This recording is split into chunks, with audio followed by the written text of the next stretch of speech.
Now, since we're doing this in a computer, we need a mathematical way to determine what a good score is. So we need to set up a way for the computer to rate each score. Now, I picked 3 techniques to do this. The first we'll call beat density. The second is called the leading common string. And the third is called the largest common substring. Let's talk about beat density first. The idea behind beat density is very simple. How many times are you hitting the drum within a given beat? Now this can range from 0, i.e. you're resting on each limb, to 12, if you're talking about eighth note triplets, where you're hitting the drum on every beat of the triplet with every limb. Now you obviously have a wide range between that.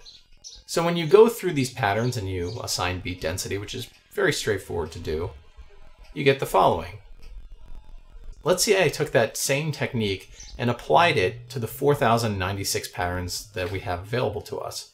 What's the spread on how many patterns exist for each beat density? Just out of curiosity.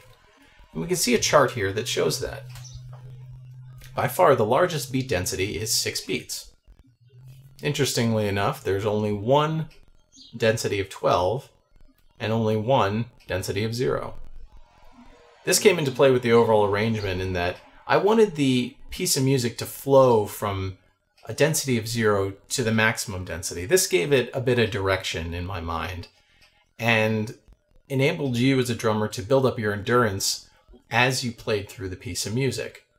We still need something that enables you to step through each one and compare it to the previous so that you can determine the overall order. 2 of the techniques I used in permutations was the leading common string and the largest common substring. The easiest way to show you what these 2 techniques do is through an example from Dr. Seuss. Let's take these 2 phrases. I will not eat green eggs and ham. I will not eat them, Sam I am. How do we relate these 2 phrases to one another? Well, let's start with this beat density thing we talked about earlier. How many words are there in each phrase? Well, if we count them up, we can see each phrase has 8 words. Okay, they're related in that way. But what else can we do? What other things are common between these 2 phrases? Well, if we read them, we hear the natural repetition. I will not eat green eggs and ham. I will not eat them, Sam I am. So as you read through each of these phrases, you'll notice that the first few words are the same. I will not eat. We call that the leading common string, and that's 11 characters or 11 letters long. The reason this is important is it gives you one way to compare these 2 numerically. So what's an example where the leading common string is not present? Well, let's get rid of the second example and replace it with a third. Sam I am, I will not eat them. Now if you start from the beginning and you read through, you'll notice that there's no common characters from the start of the phrase reading to the end. Now, something in your mind may switch on and say, hey, well, wait a minute. There's still an I will not eat present in both. Isn't that important? Isn't that a relationship between these 2 phrases? And you'd be correct. We call that the longest common substring. We don't say it's the leading common string because you don't start at the beginning and read through. And that largest common substring is also 11 characters long. I will not eat. How do we use this? How do we use these 2 techniques to arrange a piece of music? Well, let's say I was starting out with the first phrase, I will not eat green eggs and ham. Which of the 2 is a better fit to follow that phrase given the 2 techniques we've set up? Well, let's look at each of these phrases independently and apply the scoring techniques that we developed. Now, the first thing we talked about was beat density. We want this composition to flow from a beat density of 0 to a beat density of 12. Well, if we count up the words in each of these phrases, we see it's 8. That means they're all in the same group, which is a good first start. Now let's look at the next 2 things. Going from 1 to 2, what is the leading common string of characters or letters?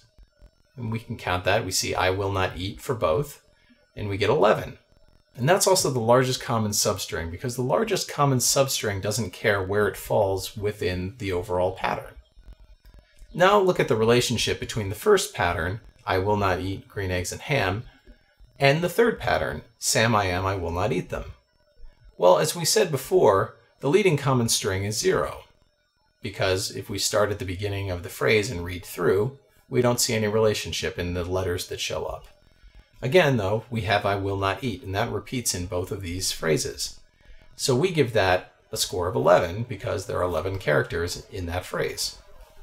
So as you can see, it's a smoother transition to go from phrase 1 to phrase 2 than from phrase 1 to phrase 3. So you may be wondering, why don't we just use the leading common string for all of our scoring? Why even bother with the longest common substring? And the reason is sometimes you have to make a jump that's not the most optimal from one phrase to another in order to make the overall piece of music better. And so that's where the longest common substring comes to the rescue. We can see that in another example here. Let's remove option 2, which we've already determined is the smoothest transition from option 1. And let's create another one. We'll say, hey, I will eat them, Sam, I am. So let's again look at what it takes to go from phrase 1 to phrase 3. The leading characters are not common, so there's no leading common string. That said, we see I will not eat show up in both phrase 1 and phrase 3, leading to a longest common substring of 11 characters.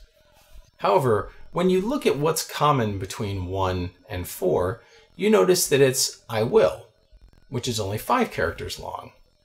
So if you were forced to make this jump between phrase 1 and either 3 or 4, it'd be easier to go to phrase 3 than to phrase 4.